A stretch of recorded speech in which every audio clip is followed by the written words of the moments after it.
Hi hello friends, welcome to my channel. ഞാൻ ഫാത്തിമ ഷഫീർ. ഇന്ന് പച്ചപ്പപ്പായ കൊണ്ടുള്ള ഒരു തോരൻ ഉണ്ടാക്കാം. പച്ചപ്പപ്പായയിൽ ധാരാളം ഗുണങ്ങൾ അടങ്ങിയിട്ടുണ്ട്. ദഹനത്തിനും രോഗപ്രതിരോധ ശേഷിക്കും ശരീരഭാരം കുറയ്ക്കുന്നതിനും സഹായിക്കുന്നു. അതുകൊണ്ട് തന്നെ ഭക്ഷണത്തിൽ നമ്മളിത് ഉൾപ്പെടുത്തുക. വീഡിയോയിലോട്ട് പോകാം.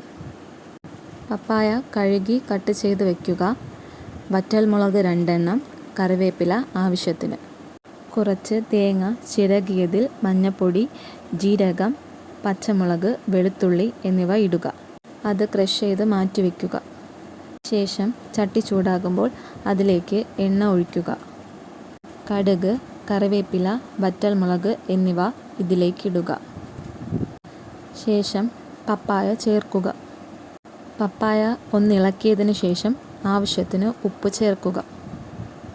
വീണ്ടും ഒന്നുകൂടി ഇളക്കുക. പപ്പായ തൊലി കളയുന്നതിന് മുന്നേ തേങ്ങാമുറി പോലെ എടുത്ത് ചിരകിയെടുത്താൽ കുറച്ചുകൂടി ടേസ്റ്റായിരിക്കും. ഞാൻ ഇങ്ങനെയാണ് ചെയ്യുന്നത്. ഇനി ആവശ്യത്തിന് വെള്ളമൊഴിച്ച് മൂടി വയ്ക്കുക. പപ്പായ നന്നായിട്ട് വെന്തതിന് ശേഷം ഇതിലേക്ക് അരച്ചു വെച്ച തേങ്ങാക്കൂട്ട് ഇടുക. ഒന്നുകൂടി ഇളക്കിയതിന് ശേഷം പച്ചമണം മാറുന്നതുവരെ മൂടി വയ്ക്കുക. വെള്ളമെല്ലാം വറ്റി പച്ചമണം മാറിയതിനു ശേഷം പാത്രത്തിൽ നിന്നും വാങ്ങി വയ്ക്കാം.